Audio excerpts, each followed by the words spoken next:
Hello and welcome to Shoot the Hostage with me, Dan, and my partner, Sarah. We're a movie podcast who talks about a different film each week based on a theme. We do swear and we do spoil the featured movie, so only ever listen if you've seen the film or you don't care too much about spoilers. If you're a regular listener, you can just skip forward until you hear the intro music because you've heard all of this before. But if you are new to the show and you do enjoy what you hear, there are a couple of things you can do to help support the show. Firstly, make sure that you're subscribed on your podcast player so you get notified when new shows drop on Mondays. You could rate us 5 stars on Spotify, which couldn't be easier. You just hit the star icon below the show's artwork. Or if you have a spare few minutes, we'd love it if you could submit a review wherever you listen. Make sure you come follow us at STH_pod on social media. We are active on Instagram, Threads and TikTok. And lastly, the biggest thing you can do to help is tell a friend about the show. So that's about it. That's enough preamble from me. Over to me and Sarah for this week's episode.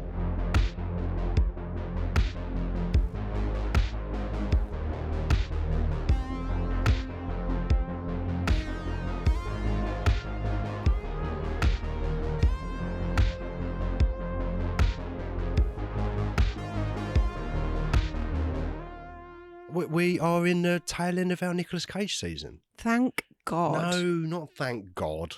Do you know what? I love the man, but I'm ready for it to be over. I really am. No, you keep saying. Like, I've had a ball this season. I know you have. And we're in the last final quarter of this season now. We've got this one and one more after. But this is one that I think we're probably most excited for in this season. I was pushing pretty hard for this one. Yeah. And I feel like you included it to sort of throw me a bone. Sort of, yeah. It was. I think it was between this and I can say now because we're at the end of the season, but it's between this and Colour Out of Space, which I also love. Yes, even though Richard Stanley's a dick. Yes, but that is a good movie, to be fair. And I was sort of torn between Mandy and Colour Out of Space. But the reason that I went for Mandy is because I thought that Colour Out of Space could fit into another season when we do Nicolas Cage 2.0. No, at the end of the year. No. Cosmic horror. If anything, it's going to go in cosmic horror. Yeah. Well, there's no fucking way I'm doing a second Nicolas Cage season. I'll rage quit the podcast. I'll just moonwalk out of the door and you'll never see me again. All right. We could put it in a llama season. Name another film with a llama in that isn't Saturday Night that we saw a week ago. Oh, it's so not funny. allowed. Or Napoleon Dynamite. Is there Actually, a llama? Yeah. Oh, I didn't. Tina. Tina. There's a llama called Come Tina. get some food. Okay. Yeah. I've seen that movie, I think. You have? Recently. Yeah. Once. And it was better than I thought it was. I thought I was going to hate it. It's fun. Like, it's a quirky indie film. Yeah. So those are the vibes that you're going to get. But it's funny. Yeah, it was all right. I'll give you that. Yeah. It was pretty funny. So we're doing Mandy this week. No, we're not. We're covering the film Mandy. We're not doing Mandy. We're covering Mandy. Yeah. What are we covering Mandy in? Film review. MDMA. We're covering her in MDMA. We're covering Mandy. This is very in confusing. Mandy. Yeah. Okay. So we're at 2018, I think. So big jump from last week. Obviously doing these in chronological order. So we're almost at modern day Cage now. Oh, what could the final episode be? Oh, I don't know. Like, there are a few that it could be. He works non-stop. Yeah. But this is our second Andrea Riseborough movie. Yep. First being Possessor. Yep. I love Andrea Riseborough. She's great. I love her. And we spoke about her, obviously, at nauseum in the Possessor show, which was one of your picks, I believe. It's our second Richard Brake movie. Oh, you bastard. Oh, Barbarian. Yeah. Why am I a bastard? Because you always do this and put me on the spot. Yeah, Richard Brake's in so much stuff. Yeah, he is. And he's always very good, to be fair. We just watched... and he always plays the hero. He's always the good guy. He's always a good stand-up guy. Yeah, so typecast. Really decent and you can rely on him. Never a smarmy, nasty man at all. And he's not that in Barbarian either. Which, obviously, that was your pick as well, but actually Barbarian. They were both in Trapped, the Trapped season. They were, yeah. How funny. I got one other second for you. It's big old Bill Duke. It's our second Bill Predator. Duke. Yeah, that one's obvious.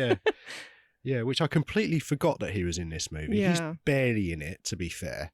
Yeah, but he makes an impression. He always makes an impression. But yeah, so I picked Mandy, and right out the bat, I'm going to say I am so glad that I picked this one because I fucking loved it this time Good. round. Like, I liked it the first time I saw it. Was this your second viewing? Yeah, it was my second viewing. Okay. I did really like it the first time I saw it. It did leave an impression on me, like, wow, that was really interesting. It kind of blew me away, but it was like, I'm not sure how often I'm going to revisit this. Okay. And I found it a little bit hard to engage with, but it did leave a huge impression on me. Mm-hmm. Just the look and the feel of it, which we'll get into. But this time, sitting down to watch it, we just sort of shut ourselves off from the world, switched off the lights, put the red light LEDs on, and we just got stuck in, and it was great. Yeah. And I just got so immersed in it, and I really enjoyed it. So I'm glad that I picked this one over the Richard Stanley joint. Yeah, I think there's a lot to talk about with that one as well, but Yeah, I'm stoked you chose Mandy as well. Absolutely. So, Dan. Sarah. I seem to remember at the start of this season you promised us 3 Nicolas Cage facts each show. Oh, yeah, you're going to call me out on this. I am going to call you out on this because we haven't had any for a while now. No, I've got one for you now. Oh. Nicolas Cage, he was in a movie called Mandy. And I did not know that. Yeah. Fascinating. No, you're right. I'm glad that you mentioned it, actually, to be fair, because yes, I did commit at the start of the season to giving everyone 3 Nicolas Cage facts per episode, which would have equated to 24 Nicolas Cage facts. Which sounds easy, to be honest. He's a very interesting man. I think it was probably doable, but the problem is that when I committed to that, I was unemployed. And then after a couple of episodes, I all of a sudden got busy as fuck and I had to work. So I kind of had way less time. So what you're saying is you've got commitment issues. I've got commitment issues, yes. That's troubling to me as your partner. So I haven't, yes, that I fell off the wagon on the Nicolas Cage facts. You are absolutely correct. And I can do nothing but apologise for my behaviour. I am going to seek therapy and address this head on. You know, I think you should. It's only right. It's not. I'm not proud of it. It was a different time back then. Like I said, I was unemployed. But I hear what you're saying, and I think I will address that head on and try and be a better person and not commit to something I can't fulfill. That's all we can ask. And I think that makes me a great guy to admit that. Yeah, so I got no more facts for you, unfortunately. But you had We had some good ones. Yeah. It was good while it lasted. Yeah. So Mandy then. So do you know, I've got a question for you. Okay. Before we get into the nitty gritty, do you know that this film is linked to the movie Tombstone? What? Yeah, that's what I said. The Western? Yeah. Huh? The one with Michael Biehn doing the spinny gun time. How? Well, Panos' father, Panos Cosmatos, director of Mandy. Yeah. His father was also a director, George P. Cosmatos. I didn't know that. He directed Tombstone. I didn't know that. I didn't know until yesterday. And he passed away some time ago, I think around 2005, I want to say. But his son, Panos, used residuals from Tombstone to get his first movie made, Beyond the Black Rainbow. Yeah. And then he didn't use any money for that to pay for Mandy, but I'm assuming that he got his foot in the door somewhere and met some people because of that, and that led to Mandy. And then Elijah Wood went, we need that guy to make a film. Elijah Wood is a producer on Mandy, isn't he? What's the name of his production company? Spectrovision. Right, okay. Have we done any Spectrovision stuff? I don't think so. Are we likely to? Oh, yeah, probably. Such as? Well, I don't know. I was looking them up because I feel like I hadn't seen the Spectrovision title card for a long time. But it does look like they've got a movie coming out this year with Dev Patel in it, which looks interesting. Ooh, okay. So, yeah, let's keep our peepers open for that. Did Spectrovision do Come to Daddy? I was thinking about this. It's directed by Ant Timpson. Of course. And I know Elijah Wood obviously is in it, but I don't know if that was his production company or not. Okay. I love that movie. Is that also Richard Brake?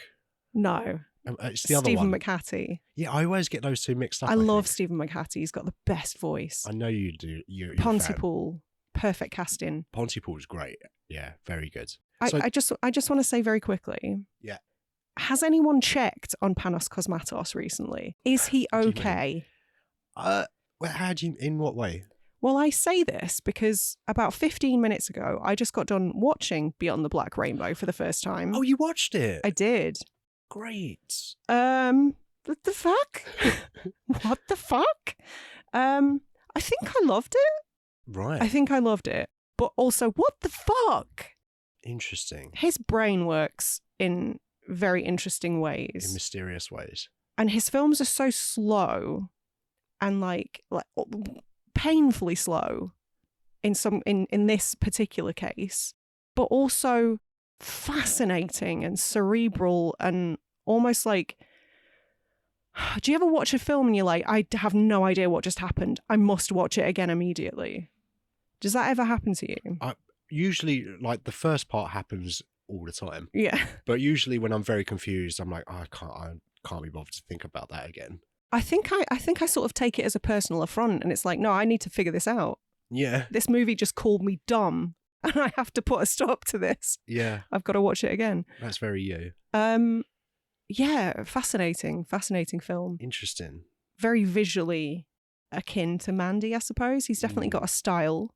Yeah. But yeah, I was quite keen to get that in before we recorded because it's been on my to-watch list for the longest time. It's just really hard to get hold of. But obviously you found it on YouTube. On YouTube, which is perfectly legal to watch on YouTube. I don't know about that. I didn't post it there. No, you didn't. And obviously we don't encourage people to post full-length movies on YouTube because that is not legal. But if you did want to watch it, it's still up there. It was there. And having watched it now, and you sort of scratching your head a bit, but like, I kind of want to get into that. Do you think you'll buy it at some point? And maybe, because I would like to watch it. We watched a trailer, didn't we? I can't remember if it was before or after we watched Mandy. I think it was after. But we watched a trailer, and I was like, wow, that looks really interesting.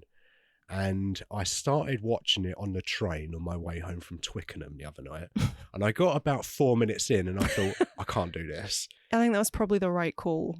Yeah, it's been on my radar since before Mandy came out because I'm pretty sure our good friend Jamie over at Final Transmission watched it, loved it, talked about it somewhere. And I was like, oh, okay, that sounds interesting. But it just evaded me up until this point. And I think it's out of print and actually quite difficult to get hold of on DVD now as well. I think there was definitely some like region ones. Right, somewhere. okay. Ones or A's, I can't remember what it is now. Class A movie, was it? Sure, yeah. A bit like this movie. Yeah, I would like to get around to it at some point. I did was proper vibing with the first sort of 3 or 4 minutes I was watching it and I thought, I would like to watch this, but this is not the right place to watch it on a train where you've got every 5 minutes. Do you see something that's not looks dodgy? Yeah. Say it, sorted. You don't.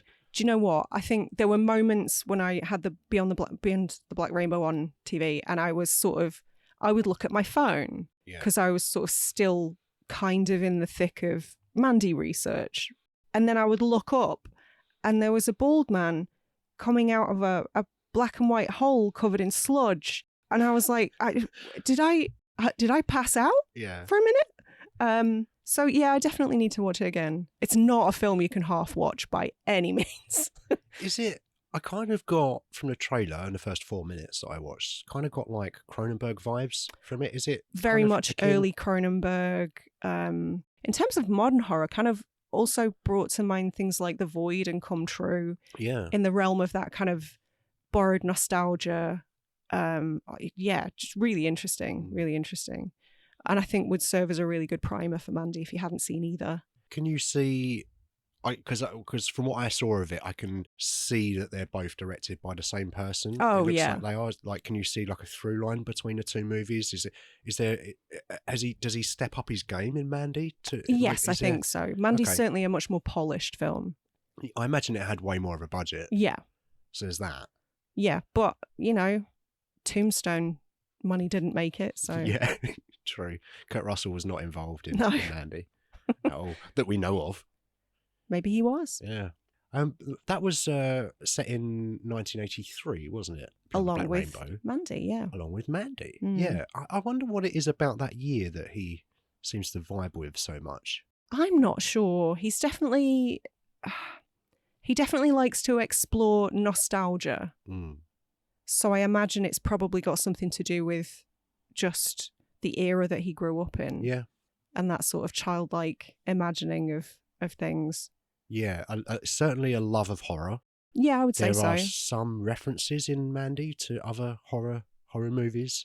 Mm-hmm. And he's obviously got I can't think of the word, a liking for that kind of, like the nostalgia, like you say, the early 80s, the VHS era. Yeah, like grainy, video nasties almost. The video nasties. That sort of era. Yeah, he's obviously like a huge fan of that sort of stuff, and it beams through the screen. I would imagine so, yeah.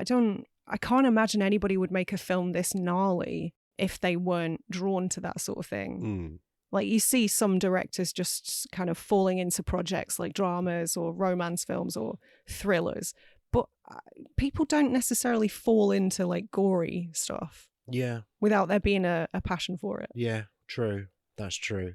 And like you often find with indie filmmakers, don't you, when they make a movie that maybe has an interesting idea or a very specific style, you often find that the next movie they make will be a Marvel, and it will just be like Disney-fied sort of thing. Like you got a Star Wars or... Can you imagine Panos Cosmatos doing a Marvel movie? Well, this is what I was going to say. Like, out of all of the Marvel movies, I would say let's get him to make a Doctor Strange movie, but actually make it a horror. No. I forbid it. I mean, it's veto. That's the problem, isn't it? It's like it's not going to be like I think of Sam Raimi and Scott Derrickson, who did Scott Derrickson did the first Doctor Strange. Sam Raimi did the second one, and you can see some of their DNA in the movies, but overall they're still a Marvel movie. But I would love them to lean way more into that. Like, get Sam Raimi, get him to make a Sam Raimi movie completely. Well, it's funny because you'd think they'd have learned from their mistakes, because I think the most a director has ever really put their stamp on a Marvel movie is probably Thor Ragnarok. Yeah. Because it's a Marvel movie, but it's also a Taika Waititi movie through and through. Mm. Like, it's got all the quirks of his kind of signature style. Mm. But since that, despite its success, they hire these visionary directors and then put them on a Marvel leash. Yeah. And it's kind of like, well, what's the point in that? Yeah, exactly. Yeah. So I would love to see Panos make a Marvel movie. I wouldn't. If it was his movie. No, because it wouldn't be a Marvel movie. It would just be a fucked up drug trip with some Marvel characters in it. Yeah, with Tony Stark in it. No. Kind of like zombie Tony Stark. Or no. whatever. Yeah, come on. No. Who doesn't want to? Me, I don't want to see that. Oh, I'll be there. I'll queue up all day for it. All right. So how did you come about Mandy on first watch? What made you watch it at all? Well, I think it was because 2018, as we said, I think there was quite a lot of buzz about it when it came out, when it was released, and it was it's that era of Cage, isn't it? Like, we went through about a decade, I want to say, of mostly doing not very good movies. He did a lot of paycheck movies, didn't he? Yeah, he did. And back in the day, I wouldn't have watched any Nicolas Cage movies because there's loads that I haven't seen. But like, it was definitely like, if there's a Nicolas Cage movie coming out, there's a good chance I'll watch it. And then for about a decade, it was like, I'm just not going to watch any of these. And there's loads that I haven't seen. I've now, since we've been doing this season, I've gone back and checked out a few of them, and most of them are not great, to be fair, but some of them are shocker, pretty decent. He did one with Elijah Wood called The Trust, which was kind of interesting. I think I want to say that came out in 2014, but I could be wrong. So it was definitely in that period, I think. But I think around 2018, he did this. This was definitely a real turning point for his career, Yeah. I think. Like, he's had many stages, hasn't he, throughout the 80s and the 90s and the noughties and the 2010s. And then I think when this movie came out, around about this time is when we started to get decent Nicolas Cage movies again. Yeah, not just for USS Indianapolis, whatever bullshit that was. Yeah, but I think prior to this, for quite a number of years, it was like oh, Nicolas Cage needs to pay some bills. Yeah. And then this comes around and it's like, oh, Oscar winner Nicolas Cage is back in the room. Okay. But I think that's what it was. I think like I just had spent a long time kind of avoiding stuff because the reviews were terrible and a lot of us, you mentioned your love of Drive Angry. Oh God, stop it. Did you have you watched it? No, I haven't watched it. I probably will at some point. No. You'll lose IQ points. But I can't spare any. So don't watch it. But so there was a time where, if there's a Nicolas Cage movie, I'm not really that excited for it and I'm probably going to avoid it. But when this came out, there was a big buzz about it. I remember it being all over like the podcasts I listened to. I think it was big at festivals and it was being really praised for the vision that Panos Cosmatos realised, but also how this was kind of the return of Nicolas Cage. And it was certainly that. So I think that's why I got round to it. I think that's why I decided to watch it, because it just got so much praise. And I thought, well, I do like Nicolas Cage. If he's in a good movie now, I'm probably going to check it out. I think that's why. What was it? How did you come about it? Was it the same for you? Did you hear about it and get the buzz? You didn't see it at the cinema, did you? No, I just saw the trailer. It looked mint, innit? Yeah. Okay. Yeah.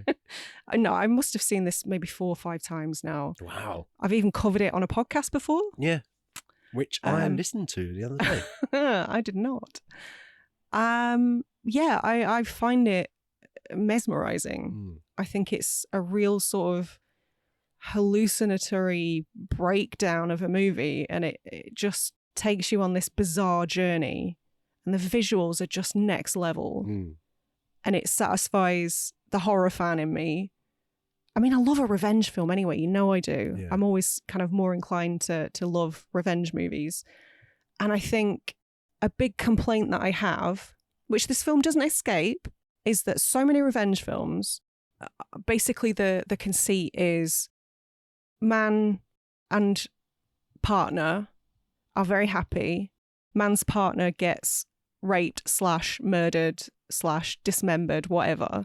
And then man goes on vengeful killing spree. Whereas with this, we get a full hour with Mandy.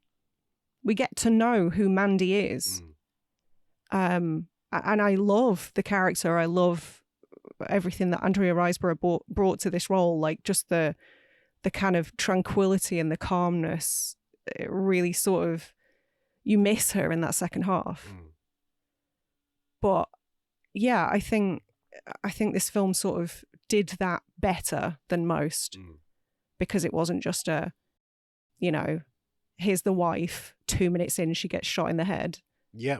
Like you say, like many revenge movies will do. It wasn't a death wish. Yeah. Or don't want to say death warrant. I don't think that's one. What's the other one? Death sentence. Oh, was that James Wan? No, Kevin Bacon. Did James Wan direct it? Kevin Bacon was in it. Yeah, that sounds right to me. So let's go with yes. It sounds wrong to me.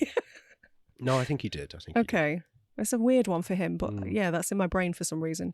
But yeah, a lot of revenge films are guilty of doing that, and this one doesn't. No, you're right. We do spend a lot of time with those two characters together, and you see their relationship and why they are so intertwined and so into each other. And yeah, it's because you've got all of that. It's super stylized throughout, so there's lots to enjoy throughout the movie. But like when that switch happens halfway through the movie, I think you need that first hour, because it makes you go, holy shit, like it's a brutal thing that happens halfway through, but also you feel the loss, like you say. So I think it's absolutely necessary. And the film is called Mandy. And I love the fact that we don't even see the title card that says Mandy until after she's died. Yeah. I find that fascinating. I think that's so interesting. Obviously, it's not the first film to do that. There's a couple films that kind of spring to mind recently that have done the title card halfway through, one of which is Climax, which I know you love. Yeah. The other one is that Indian action film Kill. I think we it's saw like recently. An hour and 10 minutes or something. And I was like, it's a ballsy move. Yeah. But yeah, it's not been overdone, thankfully. But it's interesting. I do think that takes balls. Yeah. But yeah, so their relationship, what do you think of that?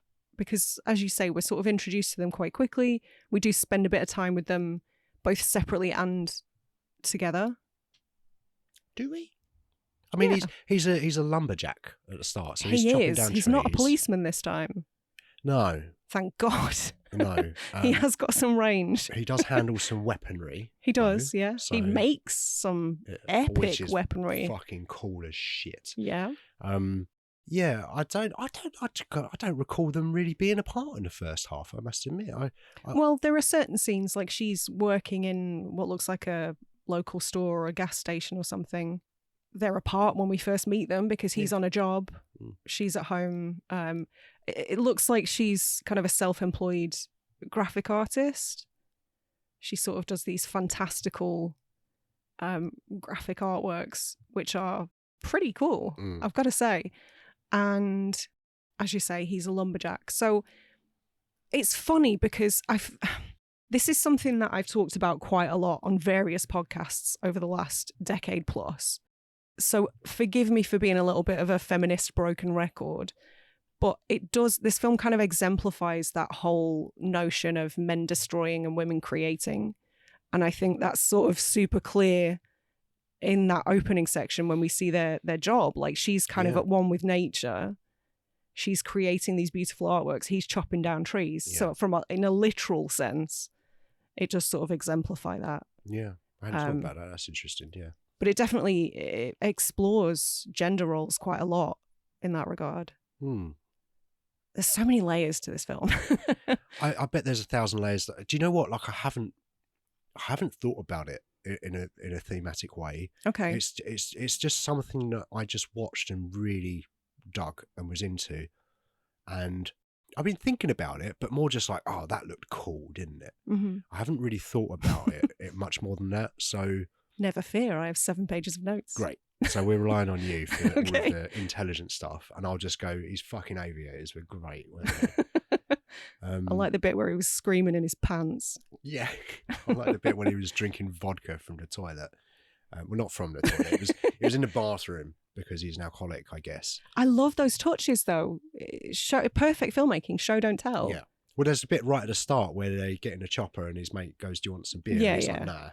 And you sort of get the impression, like, I think from that point, oh, he's probably got a booze problem. But in the hands of a lesser filmmaker, there would have been a whole paragraph of exposition about how he's in AA, and it would have started with an AA, meeting, wouldn't it? Yeah, absolutely. I think Cosmatos really does respect his audience. Yeah, that's the way to do it. You just sort of pepper these things in and give you context. Like, you don't have to explain all of this shit. You don't have to have someone explaining how they're feeling all the time. Mm-hmm. Just make them talk about Galactus. That's fine. It's not a planet. No. But it is, it does draw kind of a parallel to the second half of the movie. I love that conversation. I love their whole relationship, to be honest. Like, that's the dream. Living in a shack in the woods. In Crystal Lake. In Crystal Lake, no less. I mean, there are places called Crystal Lake in the States. It wasn't just purely fictionalized for Friday the 13th. I think the one in Friday the 13th is fictional. I think everything about Friday the 13th is fictional, isn't it? Including Kevin Bacon. It's a documentary. Yeah. Don't know what you're talking about. Yeah, just watching VHS tapes of, what was it, Night Beast, I think, at one point. I don't know. It was a Troma, I think you said, didn't you? It looked like a Troma. I'm not entirely sure. Yeah. Eating their dinner off their laps and then just going to bed and having conversations about the universe. Yeah. Yes, please. Yeah. But it was interesting because like we alluded to earlier, they're not going, oh, I really love you, Mandy, or I really love you, Nicolas Cage, who is called Red. They're just having conversations, and you get an idea of who they are, what they do every day. You get the impression that this is just kind of their life. You're introduced to it, and they're not sort of explaining themselves all the time. It doesn't feel like it's for the benefit of the audience. It feels like you just sort of dropped in and you're viewing their life together, and it's just super well done. I think it's just I think it speaks volumes about the actors, though, because Andrea Riseborough and Nicolas Cage are both incredible. And really well paired here, I think. Yeah, I think you're right. And it's interesting, that first half, because it's a very subdued Nicolas Cage. Yeah. It's a very docile Nicolas. I mean, he's not punching women on an island, is Dressed he? as a bear. Yeah, yeah. He does, obviously, things pick up for him in the second half after the tragedy. Well, in terms of his performance, I mean, he starts to become a bit larger. But it's not like it's some sort of, like, huge fan of Nicolas Cage, obviously, if you haven't guessed already. And he takes risks, and I love that about him. But sometimes it can feel like, why are you? It can feel a bit out of left field sometimes, some of the decisions that he makes. I'm not criticising that because I like the fact that he takes risks. But here, when he does the switch and he goes a bit crazy, it all totally makes sense within the context of the film and the story that's being told. I think he's genuinely like magnificent in this. I think this might be my favourite Nicolas Cage movie. I'm interested. I was going to ask you about that. Okay. Do you know what Panos Cosmatos' favourite Nicolas Cage movie is? Is it The Wicker Man? It's Vampire's Kiss. Is it? Yes. He's a man of taste. He also likes The Wicker Man. Does he? Maybe we're wrong and it was all intentional. I thought it was all right. I didn't think it was good, but I enjoyed it. That's well, go and listen to that show. You're entitled to your opinion, I suppose. Yeah, but I enjoyed it. Oh, that's interesting. Vampire's Kiss. Yeah, I mean, I can totally see that. That might be my favourite Nicolas Cage performance now. Like, it's not my favourite Cage movie. Yeah. But I think that might be my favourite Cage performance. But I think this is, you're perfectly within your rights to say this is. I genuinely think he is magnificent in this because, like you say, the first half where he's super subdued, kind of monosyllabic at times, unless he's talking to Mandy. So apparently this was filmed just after his, I don't know which of his marriages came to an end, but he had a 14-year marriage that abruptly came to an end just before the filming of this. Right. So I think that informed a lot of his performance. And that's why a lot of it feels so raw, probably. But like the way he looks at her and touches her, and it's like it's real. Yeah, it does really feel it. It doesn't feel like two people are acting. It feels like they're in love. Yeah. It's, I don't know, just brilliant. Both excellent actors. Yeah, and Riseborough is really great as well. Like, and you miss her in the second half. And like her performance is so good in that first half. The way that she's interacting with Cage and some of the other characters, and just her I would say more than anything, just her presence, like just on screen. Well, she could be saying nothing. Yeah. And I'm just like, what's she going to do? Yeah. So interesting. But I think the fact that he sort of has that switch in the second half is born of two reasons. One, because he's grieving. He's lost the love of his life, but he's also lost his anchor. Yeah. She clearly keeps him grounded and calm and is massively helpful to him in that sense. So he really is a man lost in the second half. And it is genuinely, God, it's heart-wrenching. Well, like you say, like when you first meet him at the start of the movie where he's just lopping down trees, he's very like, he seems kind of flat. Yeah. And he seems to sort of come alive when he meets, when he meets Mandy. He seems to sort of come alive and the passion seems to come and he seems to be really happy that she's there and he just seems to adore her. Yeah. And you can see that and it comes through the screen and vice versa as well. So you're right, like it does really feel like she's an anchor for him. And then when he loses her, it's like, oh, he's just in free fall. What's he going to do now? Like the only thing that he can do is go on a death rampage. It makes sense. Like you say, it's not like it's a cheap revenge movie where it's very surface level. I'm not really a fan of revenge movies. I find them a bit boring, to be honest. They can be quite formulaic. Like you can have a certain type of revenge movie that can be fun or whatever, but then I don't know. Do you want to be having fun with it? It depends what's happened, what the revenge is for, I guess. But like, and what you're getting out of it as well. Like I know, so like the rape revenge subgenre can be super cathartic for a lot of women. Yep. So yeah, it depends what you're bringing to the film and taking from the film. But I think for me, if I'm going to watch a revenge movie, this is kind of the perfect way to do it because you feel that relationship, and then when the loss happens, you're like, holy shit, what's he going to do? And it makes sense. Like, what else is he going to do? He's going to put on some aviators and make a cool fucking axe, drink loads of vodka, and just go on a death rampage. And do some tainted LSD. I thought he was going to say do some tainted love.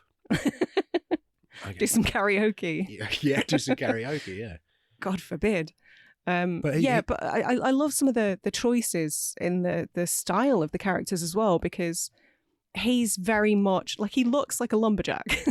Yeah. He's literally wearing plaid at the start and, you know, conforming to that stereotype, whereas she's like got the long flowing jet black hair and the kind of metal t-shirts and the ripped jeans and stuff.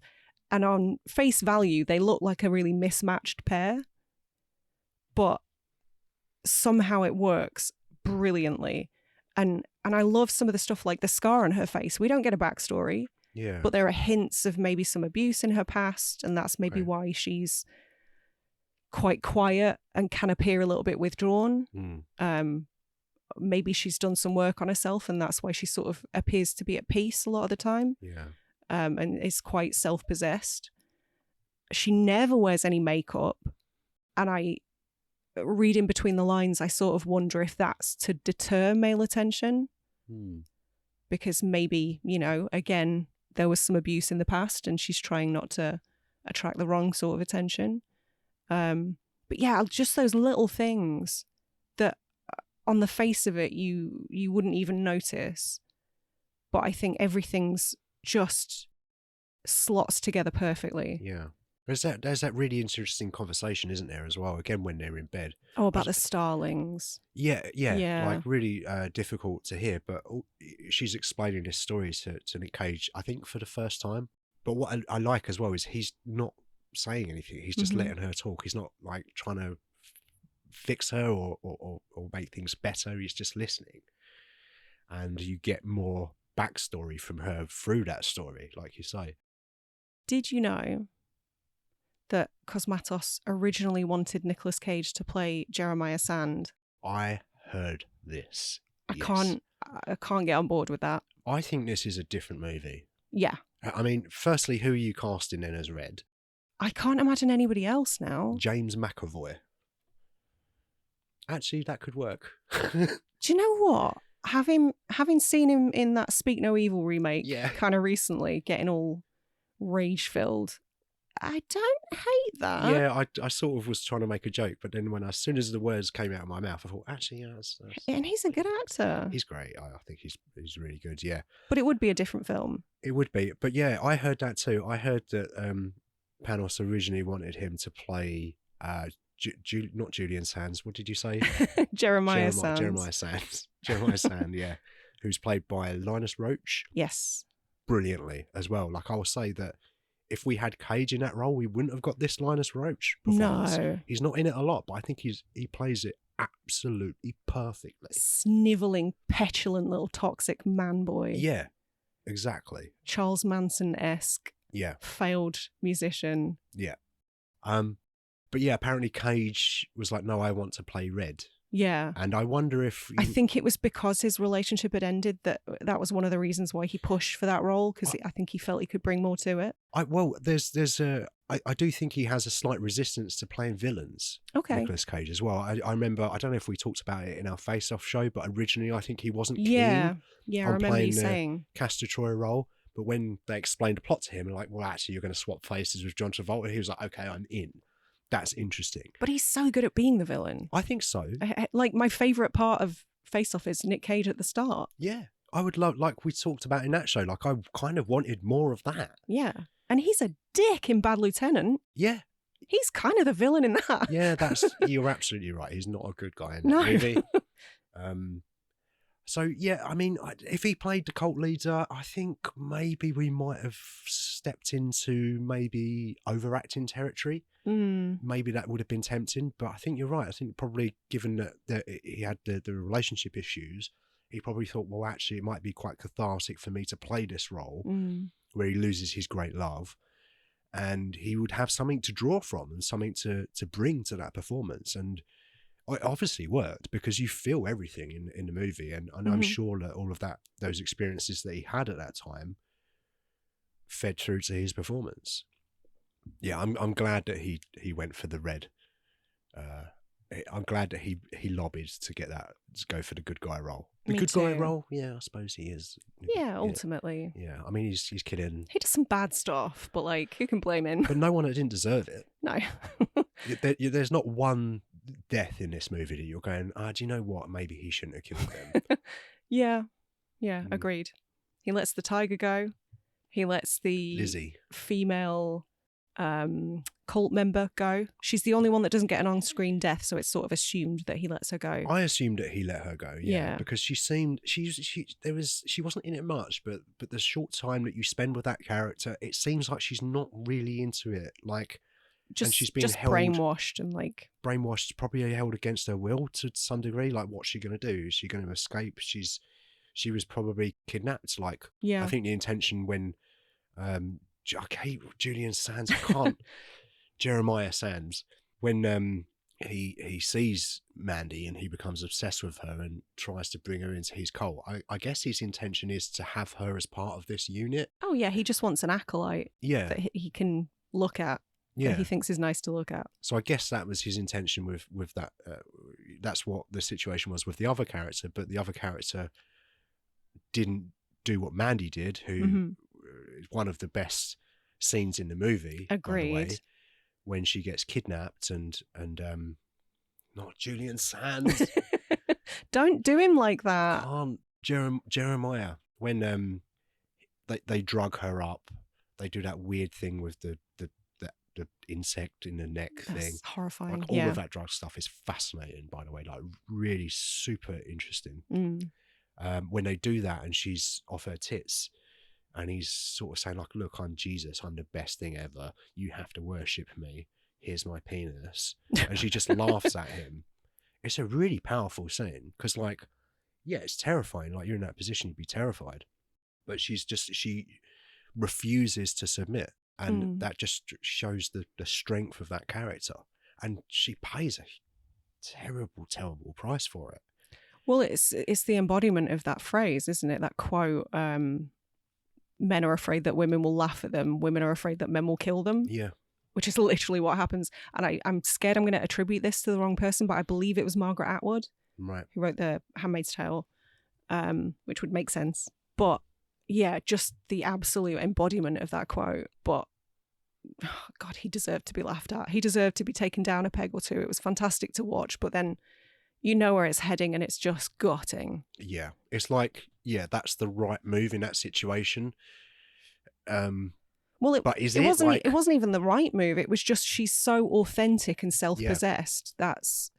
That was just the only reaction she could have. And I think it sort of lends more weight to this argument of her being like tied to nature and creation. I mean, her name is literally Mandy Bloom. Yeah. And like when she finds that dead deer in the forest and she sheds a tear for it, and you know, she's baby deer, isn't it? Yeah. So she's sort of uncorruptible. She doesn't fit in with them. Yeah. And he can't hack it. Yeah. Yeah, I suppose it was a situation where, like, that was the only thing she would ever do.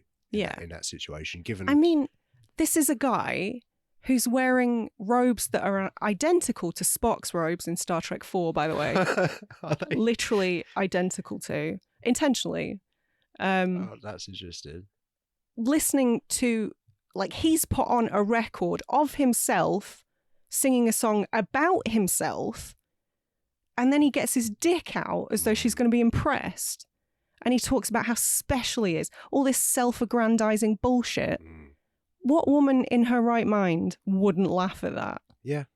It's absolutely the correct response. But in terms of a self-preservation, maybe, there's maybe a different way to go about it. But to watch the movie, it's, you know, remove what happens after that scene. Purely in that scene itself is very satisfying for me anyway as a viewer. He's kind of, like you say, thinking he's the best thing since Julian Sands. As Warlock. Since Warlock 2, Armageddon.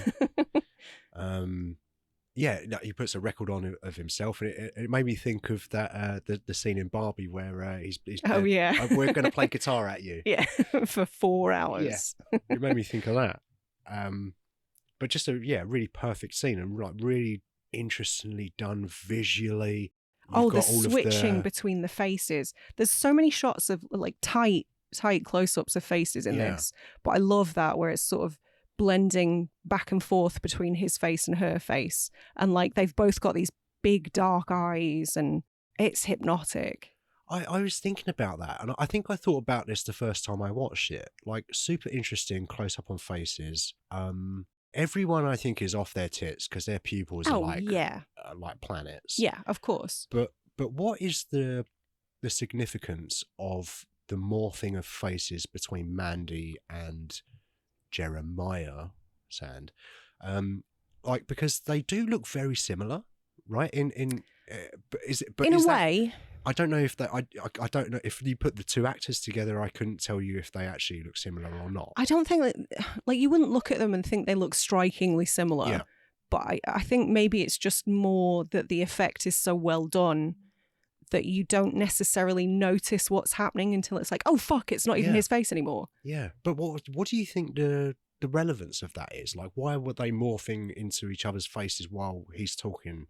And while she's, I don't think it's quite at the point where she's laughing yet, but there's that whole like 5-minute period where he has a huge diatribe. Yeah. A self-important diatribe. What's going on there? Why are we morphing faces between Riseborough and Linus Roach? I wish I had an answer for you because I suspect Cosmatos has a good reason for it. Yeah. But I don't know what it is. Do you have any ideas? I mean, shooting from the hip here, I was... if we're maybe looking at it from Sam's perspective, like he sees her and he's like, oh, I must have her or whatever. His petulant little, but I need her. Yeah, I must have her. He literally has a tantrum. Yeah. He won't get off his arse though. No. He's got a phone, like he could make a call or something, but no, he sends the PE teacher out to get her with to blow the horn of Abraxas. With the horn of Praxidite, yeah. And summon... Oh, we'll get to them. We'll get to them. Like, I don't know. We're quite a chunk into this already, but I'm enjoying this conversation. But I honestly don't know. But for me, maybe it's something like, if it's from his perspective, he all of a sudden feels like this kinship out of nowhere for this person. And I don't know, like when a toxic guy sees someone that he likes and he must have her, is he all of a sudden going, we're like kindred spirits and we must be together, like, and is that kind of what? Oh, absolutely. The whole I think Cosmatos has sort of come out and been quite vocal about the fact that the Jeremiah Sands character does personify that toxic incel culture, not only because of everything we talked about, but because, as you've said, like when men approach women, whether that's in person or more often online these days, they'll be like, oh, what's up? How you doing? Yeah, it's that really interesting message you get on Tinder that says, hey, how's you? How was your weekend? And you're like, wow, I've never been asked this. Oh my God, this is so stimulating intellectually. What a fascinating question. You are an interesting man, aren't you? How am I? Yeah. And then obviously that stock reaction, if they're rejected, is, oh, you fucking dyke. Yeah. Or something to that effect. Yeah. And that's literally what happens here. He's literally kind of, he thinks that she's the most beautiful, intoxicating person. He's never had a conversation with her. He wants her based on the fact that she looked at him in a passing car. Yeah.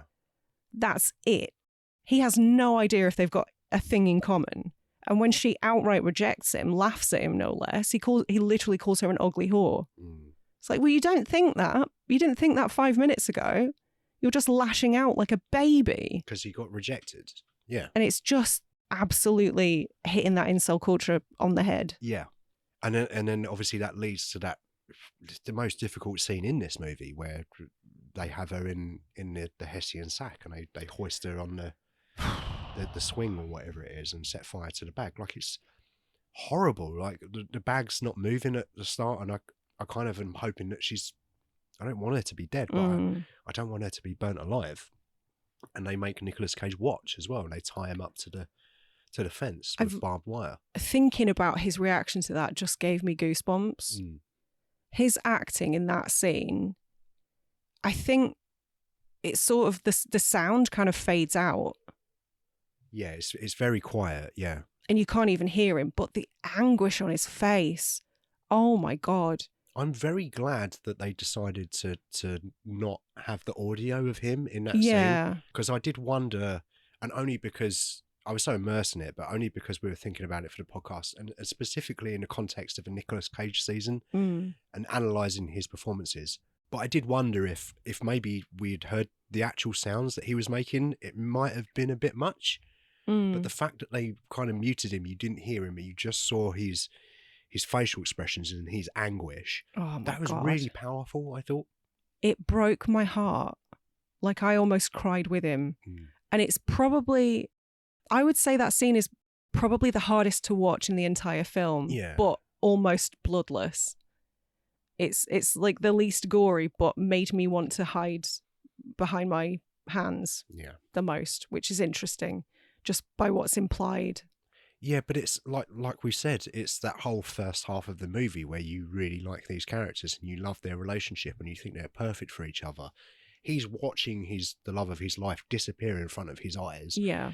She's going to be in tremendous pain, not to mention all of the drugs that she's been filled with. Like, how is she perceiving time? There's all of that. Like, as far as we're concerned, she could be, in her mind, this is going on for hours. Like, it's You're making me want to cry. She's not even a real person. But it's I hadn't even considered that aspect. It's a terrifying thought. Like, to go out like that is probably one of the worst things as well. Like, and what is she experiencing in that moment? And I think that's, all of those things together are why it's the most difficult part of this movie to watch, because everything after that is people that you want to get their comeuppance. Like, and it's after that point, it's very satisfying. Yeah. All of the deaths and the gore that we get, and it becomes even more kind of surreal and not absurd, but otherworldly after that point as well. So, like, who the fuck has a tiger in a cage just hanging around? Well, Richard Brake, obviously. Well, when he read the script, it was a lizard. Right, okay. And then he arrived on set and Cosmatos was just like, oh, by the way, Lizzie's a tiger now. And he was like, oh, okay.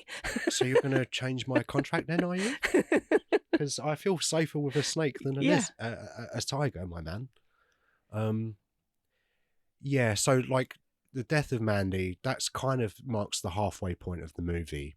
And then Cage manages to get himself free and goes home to an empty house, which is heartbreaking.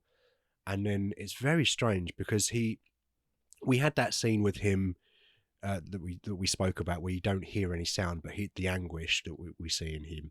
But after that point where he's walking home, he seems very flat, and you can tell absolutely that it's a delayed grief, and he's kind of burying it because it's probably a bit of self-preservation at that point, which it would be. You need to get yourself out of this situation. And then he gets home and he just sort of stands there. And then it's that really random advert with the Cheddar Goblin. I love the Cheddar Goblin. So do I. I can't quite figure out why that is there, where it is, but I love it. But I think as serious as Panos Cosmatos movies are, they're not without humour. Oh, 100%, yeah. And I think maybe we kind of needed a little bit of levity at that point. Yeah, that's fair. Yeah, you're absolutely right, because that is the point where you've got things that are really difficult to watch, and then you maybe have a bit of humour and it's like, okay, you can breathe a little Here's bit. a sweaty puppet puking mac and cheese. Yeah, which was based on Ghoulies, apparently. I can absolutely see that. Do you know, it was made by the same guy who did Too Many Cooks for Adult Swim. Right. And you made me watch that a little Too while many ago. cooks, too many cooks. Don't do it. Don't do it. Because I'll be singing it at you for 3 days. That guy's an evil genius. I respect it. I think the first part's right. I think both parts are correct. But I do really like that Cheddar Goblin advert. It's very funny. Yeah. And it's just like random. It's like there's a monster. It's an advert, right? So it's an advert that's advertising mac and cheese. What's going to make you buy mac and cheese? A monster vomiting mac and cheese on children. That would make me buy it. I'd buy it. Yeah. But I think that you and I are probably quite different to most of the population. We're probably the outliers. Yeah, Probably. It's grotesque. It's for me, sure. You, anyone listening to this, we would buy that mac and cheese. Yeah, true. Anyone outside of that, like, nah. But yeah, like, really, you're right, actually. Like, I thought it was pretty random, but now that I think about it, I'm like, yeah, it was a welcome point in the movie to put that. Yeah. I wonder if they shot it, like, just out of nothing. They were like, right, I've shot this. I don't even know what film I'm going to use it in. But then they had that scene where we lose Mandy, and Panos was like, "This is where we need it." What's fitting for directly after this harrowing scene? Yeah. And then you get the emergency broadcast thing. This is just a test. It's an emergency broadcast, and he hits the bed and falls asleep, and it's that tone that's playing. And then he gets up from bed and he goes into the bathroom, and that's where you get the Cage, where he comes to Cage, the coming of Cage. Where he dials the Cage up to 11. Yeah, and he's drinking vodka from the toilet, and he's just in his pants going absolutely nuts in the bathroom. Actually, my memory of that scene, the first time I watched it, I thought that went on for way longer than it did. In my mind, it went on for like 5 or 6 minutes or something, but it's not that long. I guess it was just sort of super impactful, and it's the way that it's shot is interesting as well. Like, it feels kind of different to the rest of the movie in a way. It feels claustrophobic in a way that the rest of the film doesn't. Yeah, but it's also more like the way that it's shot in terms of it's less stylized. It feels like it's just set dressing. But the rest of the movie is red lights and like backlighting all over the place. But in this scene, it's just quite a bright bathroom with just like interesting set dressing. Maybe there was some overlook influences in that bathroom as well. So 70s inspired. Yeah, but yeah, you get that point where he loses his mind, and then after that, he goes to see our boy Bill Duke and gets the what's the crossbow called? The Reaper. The Reaper. Yeah, I can see the Reaper approaching. Yes, that's what Mandy says to Jeremiah Sand, isn't it? Which is foreshadowing, I believe. Of which there is plenty in this movie. And then I think it's directly after that where we get the scene of him crafting his weapon, the axe thing. I don't even know what it is. It's based, apparently. This is something I read online. As with everything, don't take my word as gospel, but I did read that it was based on the logo for the metal band Celtic Frost. Right. And I said to you before we started recording, Panos Cosmatos has to be a metal fan. He has to be. And I think that sort of cements it for me. Yeah. Because who else would know that? It's so obscure. I really enjoyed that scene, but I was thinking, like, how does he know how to make this thing? Who cares? Dancer? Doesn't matter. But then that was my next thought. Like, he's got those aviators on. It looks cool as fuck. Yeah, it really does. It really does. And but with what he does after that point is he starts going after the bikers and the cult members. The Cenobikers, as you called them. The Cenobikers. Well, no, I said Cenobikes, and then you upped it to Cenobikers. You perfected it. You didn't have to give me credit for that. Well, it's what happened. I'm not gonna lie about it. But yeah, we see them earlier on in the movie because the PE teacher, when he blows the horn of Abraxas. Abraxas, by the way, I believe was a trickster that pretended to be the devil. In what? Where? In a Bible? No, real life. I don't know. Oh, okay. There is like a weird, otherworldly, to say the least, quality about this movie, isn't there? Like, oh yeah, it's obviously grounded in the sense that their relationship feels very real. Mm-hmm. They have normal jobs. They have a normal life. Yeah, absolutely. They have normal conversations that perhaps you and I might have. But then there's this really weird ethereal quality where they blow the horn of Abraxas, right? And these Abraxas. Sorry? Abraxas. Psycho Gorman, man. Like the PE teacher blows the horn, and then they just turn up out of nowhere, and it's kind of like, what's this magic thing going on? Yeah, there is definitely a fantastical element. Yeah. Which I think is kind of woven in, though, because we talked about the title card of Mandy appearing, I think it's at about an hour and 10 minutes in. Mm. But prior to that, we do have 2 other title cards. Yeah, I just assumed that was like chapter acts. markings. Yeah. It was the dawn of the new children, the children of God or something. Children of the New Dawn. Yes, we got there. I forget what the first one was, but it was like the nice swirly font, and it was just sort of their home life. But all of the writing is kind of informed by a sort of like the pulpy fantasy novels that she's reading. Those pulpy paperbacks, which is not a real book, by the way. They created that for the film. And I love that. I loved it. And then, of course, Mandy is just sort of proper kind of 80s black metal font that just keeps growing and splintering. I love it. I love it. It's so cool. Yeah. Yeah, I normally don't like it when films are split into chapters. I find that affectation kind of weird, but I really embraced it in this.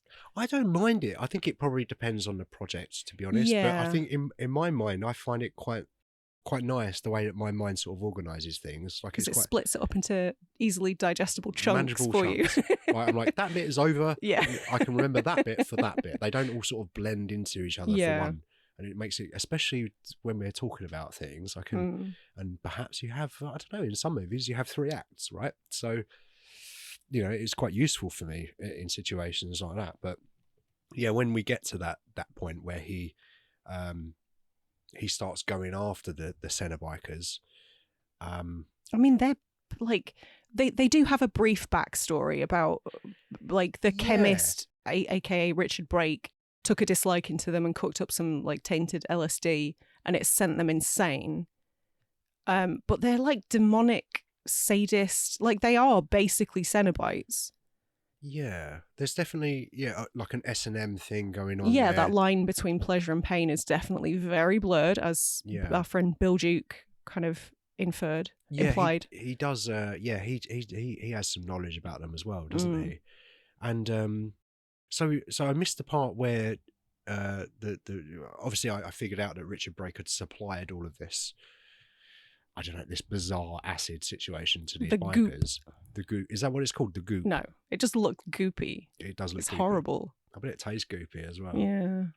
Can't imagine it tastes great. It looks like snot. Yeah, which tastes great. Snot's lovely. Wouldn't know. What was I saying? Yeah, so so Richard Brake's character didn't like the gang, and he decided to spike them. I guess with a potent acid. Yeah, I believe there's a line of dialogue that said he intentionally sort of gave them a bad batch. Okay, so there was a point in the movie where Nicolas Cage meets the Richard Brake character, and they have a conversation in their mind. And I suppose I didn't really remember. I did sort of remember this scene from the first time I watched it, but I couldn't remember the resolution. And they sort of have a chat, or rather, Richard Brake talks at him. Yeah. And Nicolas Cage's character doesn't say anything, but he's somehow reading his mind.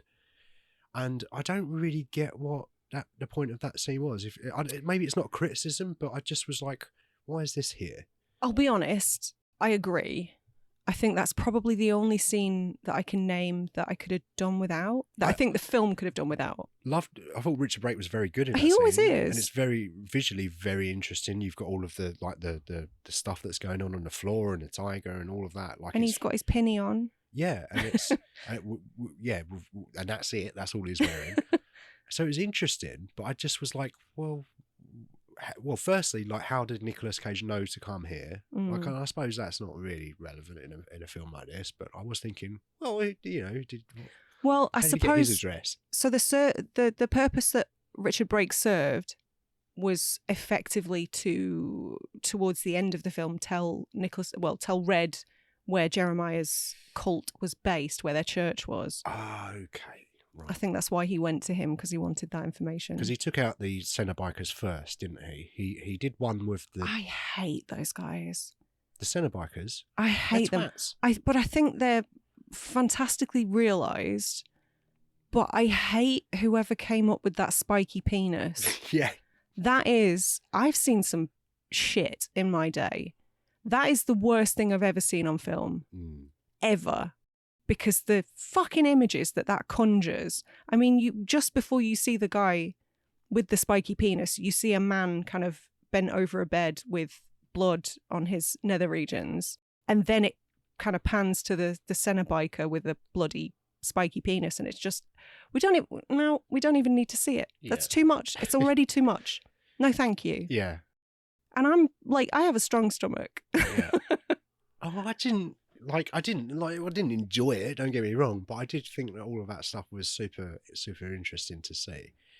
Yeah, interesting. I don't doubt that, but no. That's fair. But he does one with the Reaper, doesn't he, at a distance, and they fall off the bike, and then he gets captured, Red, and taken to their lair, and then he takes them out one by one, doesn't he? From there, he throws one into the pit or whatever it was. I don't know. And he does the spiky penis guy, and they have a bit of a tussle, and he gets impaled by a spiky penis, I believe. But not in a sexy way. But not in a sexy way, no. And then he takes it upon himself to just consume the random liquids they have around their kitchen, because why wouldn't you do that? I mean, even I wouldn't do that. He's lost everything at this point. He is so incensed with grief that he invented a weapon. Yeah. That man is off the deep end. Yeah. I'm amazed he stopped at that, quite frankly. He sees a big pile of white powder and shoves it up his just dives his into nose. it like Scrooge McDuck into a pile of money. Yeah. Which, okay. Oh, like, now you're on board. Okay, yeah. Like, I can see that. But when you get the jar of stuff... Snot. That I'm just like, is that honey? Is that like, what is that? Well, that's the LSD. Yeah, I know, but like, it doesn't look like... No, it looks like bogies. Yeah, like I certainly wouldn't be just shoving that on my tongue. But he does a little bit and goes to hell. I absolutely love that moment. That's one of my favourite visual effects in the whole film, when we sort of see the perspective of him having taken the LSD and then his face melts off. Yeah. It's very Indiana Jones. Yeah, you're right. The first Indiana Jones, when the Nazi's face melts off. I loved it. They open the Pandora's box or whatever it is, yeah. Yeah, I hadn't thought of that, actually. But, yeah, so he offs the spiky penis guy, he does all the drugs. Then they have the big chainsaw fight, where Nicolas Cage has a chainsaw, but the Cenobiter has a bigger chainsaw, because it's a metaphor for penises. Willy waggling. Yeah, and they it's just a dick measuring contest. A pork sword fight, don't they? Yeah. And Nicolas Cage ends up with the bigger chainsaw. He does. Does it? I love the part where he lights a cigarette on his burning skull. That is so badass. Right. There's a couple of scenes like that where it's just like, it's so satisfying to watch. I think, do you know what?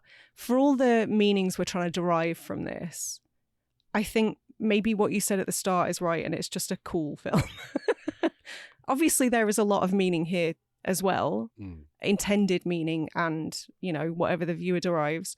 But it's so cool. It's so badass. But I think that's, for me, like, that's the best type of film. It's the type of film that you can just watch. And like I say, I haven't really thought about it in any depth other than it's cool. It's only our conversation now that I'm kind of digging more into it. But it's very much one of those films that you can just watch and just immerse. Like, I could watch it, just immerse myself in it and just think that was cool. Visually very interesting, satisfying film. Yeah. But like, it's not just surface level, I don't think. Like, there's way more to it than that, I think. Oh yeah, of course. And sometimes, like you say, it can be a personal thing. You can dig into it, and everyone that watches a film can have their own opinions, and that's fine. Art is very subjective, and everyone can consume something. Some people could watch Police Academy 7 and go, that changed my life. For the worse. For the worse. For them to go, I'm never watching another Police Academy movie. But then sometimes other people can watch a really like an in-depth film with really heavy themes and stuff and go, I didn't get anything from it, and that's fine too. But I think this is one of those movies, for me, definitely walks that line between being really interesting visually. The music, we've not even talked about the music. The sound design is Johan incredible. Johansson, who sadly passed away the year the film was released. Yeah. But excellent Mixture score. I think he overdosed on cocaine and flu medicine, I read. Oh, shit. Which I think was the guy in Almost Famous, the Philip Seymour Hoffman. Oh, yeah. I can't remember his name. I can't off the top of my head. But the guy that he played in that film, I think that was a similar situation, perhaps. So, yeah, tragic. He was working with Denis Villeneuve, I think, on Sicario and Arrival. Oh, did a bit of work on Blade Runner 2049 before Hans Zimmer came on board. But yeah, he did this, and I want to say this was his last. I think it was his last credit. Yeah. Yeah, but really talented. It's excellent. Like the mixture of synth and guitar, and like I did read that Panos Cosmatos had he had specific songs in mind. And I don't quite know when the switch happened. Maybe they couldn't afford the rights to them, or maybe they just decided to go in a different direction. I don't know if they'd collaborated before. But yeah, the score is so fitting. I'm glad that they did sort of go more towards score. I think sometimes in films, like sometimes you get a needle drop in a movie and it works. Yeah. Like it's great. But in this type of film, I don't know, like if they just smashed on Top Loader, I think I'd have been like, turn this movie off immediately. Can you imagine? No, but you know what? Like, it's a stupid joke, but I will say that King Crimson song in the opening worked really well. Is that an actual song, is it? Yeah, like the sort of prog rocky kind of psychedelic song at the start. Yeah. That worked really well. Yeah. But that was sort of in the more peaceful moments. Right. And is it more score after that then? Did they just sort of move away from actual music? Yes, okay. Yeah. Well, that was my memory of it, so I'm glad.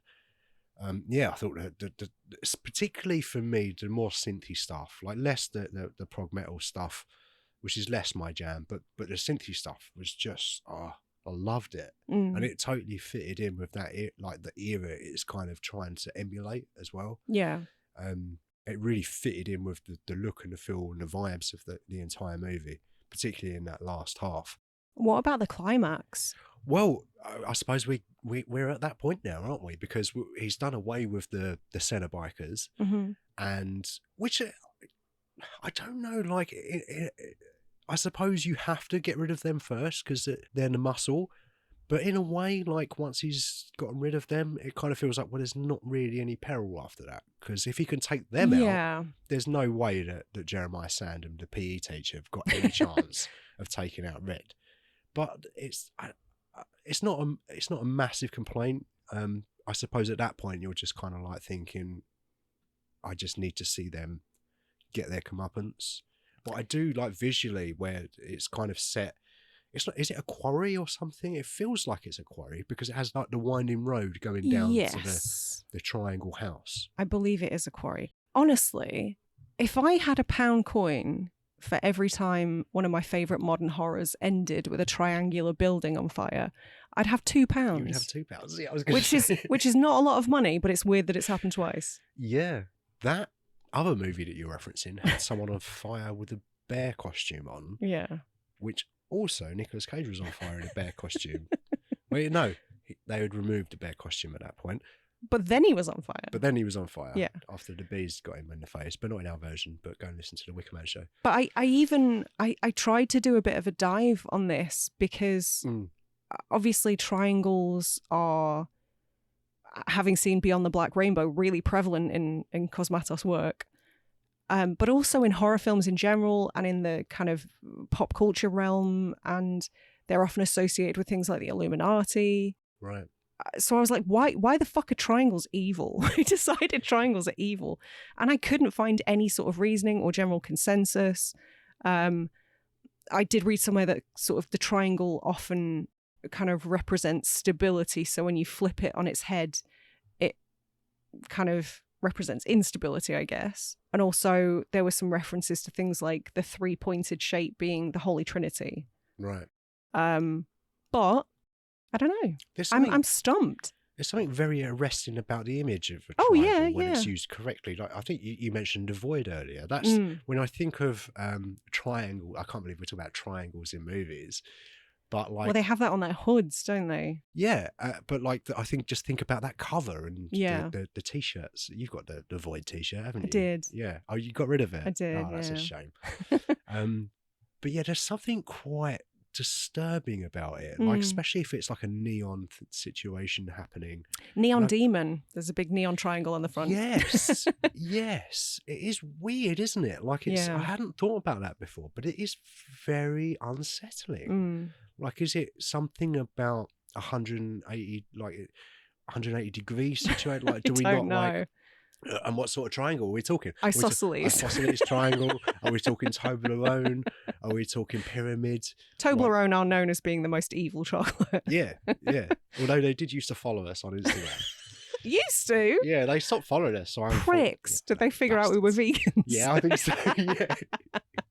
Oh, they're not even going to buy from us. No.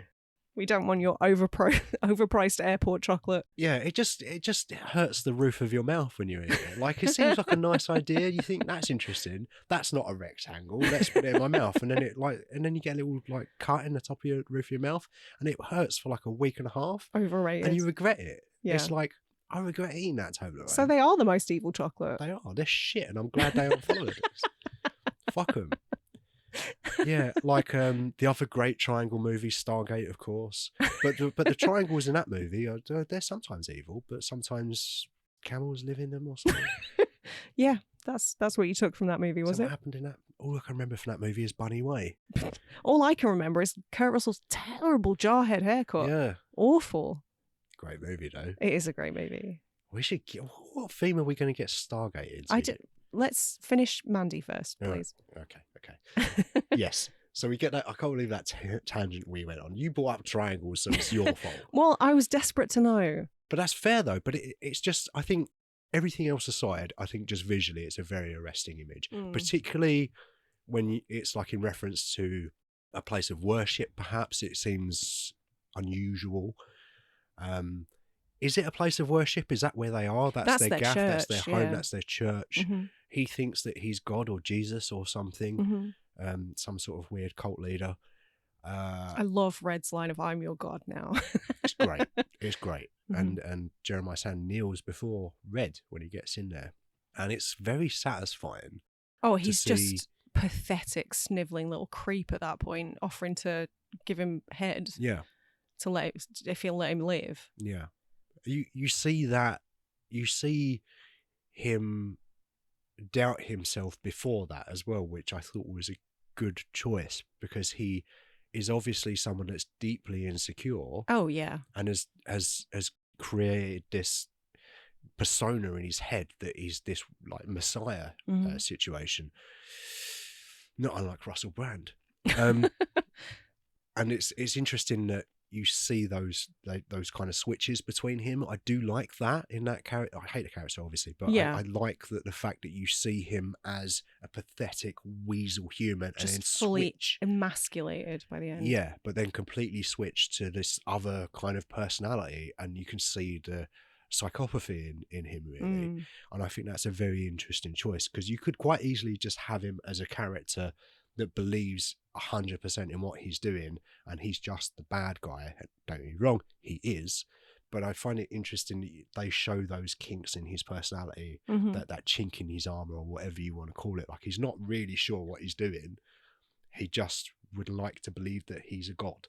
Yeah. So he looks in the mirror and goes, "Yeah, you're a god, aren't you?" He's just a loser with a god complex. 100%. And I love that final scene in that showdown with him, and like, maybe like I was thinking earlier that it was a little bit disappointing that he took out the muscle beforehand, and then you know that he's going to be okay and kill them at the end. But maybe that's the way that it should be, because you know that they're a pathetic group of people that believe this absolute nonsense, and they just want to do drugs and sit around all the time.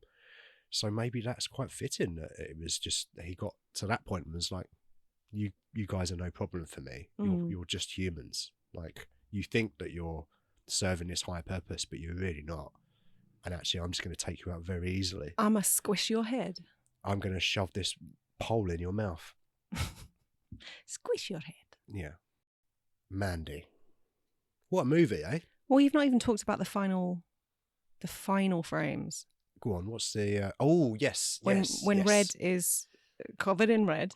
I know I've even talked about the fact that obviously Mandy's called Mandy Bloom. Haven't really mentioned the fact that Mandy's another word for MDMA. Like, oh, is it? She is literally his ecstasy, you could argue. Red is both the colour of love and anger. Yeah. It's perfection. But that scene when he's kind of covered head to toe in blood in the car. Yeah. And he has that flashback to meeting her the first time in the bar. He's wearing his 44 shirt. Yeah. Which he's already said is his favourite shirt. But she's wearing that shirt in... at one point as well, yeah. So is that his shirt that she's wearing? It's his shirt, yeah. He's wearing that the first time they meet. Right. Yeah. And I looked into that as well, because I don't believe anything's accidental in this film. You touched on this when we were watching it. Go on. What you got? I tried. So I wondered if it was maybe something to do with angel numbers and numerology. There's a couple of meanings that I found. The predominant one is 44 means to maintain self-discipline and believe in your strength to overcome challenges. It means stability and a strong foundation, which could be why they're both seen wearing it, because together they have a strong foundation. But separately they are as well. Like separately, she's strong in the way that she stands up to Sand, and he obviously goes on a revenge rampage. So that works. And in numerology, it's a masculine number, and it signifies a readiness to accept your twin flame. Oh, okay. Yeah. So sad. So sad. Yeah. But just ending it on that frame of him having completely abandoned his sanity, grinning at an imaginary Mandy in the shotgun seat. Heartbreaking. Yeah. But phenomenal ending. Beautiful ending. And like in any other movie, it might seem random, but then like it sort of pans up and you see the planets in the sky. But like at that point, I'm like, I don't know how else you end this. Like, I suppose if you're taking that literally, you're like, is this in a different reality or whatever? And perhaps it is. I don't know. Maybe he's just completely off of his tits. He is. Is it that? Like, there's a few reads of this film, alternate readings, should I say? Okay. One is that his psyche just completely breaks after her death, and the rest of the movie's imagined. One is especially given that conversation that they have about what's your favourite planet as well. I did think about that.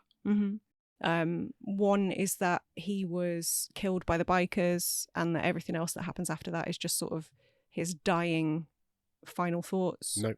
I don't like that either. That's not what happened. The other is that a lot of it may not have happened because he was off his tits, and it was just sort of his imagination run riot. But I prefer to think of it a bit more literally, because I think there's enough meaning there. I think there's enough to kind of dive into without maybe reading too much into the whole did it really happen angle. I didn't really have that thought while I was watching I it. didn't. Like it kind of almost always feels otherworldly. So when that happens at the end, I just kind of like, well, that's interesting. It's fitting. Like it doesn't change tack at any point. Tonally, it's very in keeping from start to finish. Yeah.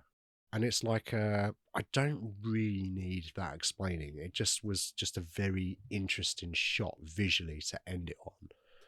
And how else do you end it? I suppose you could just end it with him kind of in the car, and that would have been fine. But I don't know, that extra nugget or whatever, just, I don't know, I thought it was interesting. I'm kind of bummed out. Is that weird? What? Because it's so sad. Yeah. It's so sad. I'm sorry to be a downer. Well, it's a heartbreaking movie. It's a great movie. I'm so glad that I picked it. Like I said, it was between this and Colour Out of Space. I'm very happy that I chose this. Believe me, this is not a criticism. I fucking love this movie. I think every time I watch it, I like it a little bit more. Yeah. And like I say, I've done a deep dive on it twice now. I've covered it twice on different podcasts. I will continue to watch this movie and love it. Yeah. For different reasons each time. Like sometimes, as you said, I just want to sit back and enjoy the visuals. Other times, maybe I want something a bit more emotionally challenging. But it's kind of an all-rounder. I love it. I'm so glad it made the lineup. Me too. I'm very happy that it made the lineup. I'm very happy that it's the penultimate show of the Nicolas Cage season. It feels very fitting that we're now in obviously the tail end of his career, and stay tuned for the Nicolas Cage season 2.0 that we do eventually. No. That's definitely happening. No, we might do an Andrea Riseborough season though. I love her so much. Yeah. Have I mentioned that? I think you might have, yeah. I think we might have mentioned that a little bit in our Possessor show as well. She's fantastic. Yeah, she's great. She's very good. So it's our penultimate show. We've got one more to go.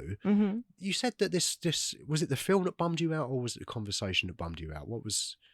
Because I feel like we've had quite an interesting chat. I've enjoyed this discussion. It's maybe a bit more. It's not as silly as the chat that we had about Vampire's Kiss or Face Off. Or The Wicker Man. Or or Bad Lieutenant, or anything. It's definitely, I feel like the most... It's quite a silly season. It has been a silly season. I feel like maybe this has ended up being the most serious episode that we've had. It's funny you say that, because What are we ending on? Well, I was going to say, like, you might be feeling a bit bummed out by it, Mandy, but luckily I'm going to bring you back up next week No. for Pig. I might cry.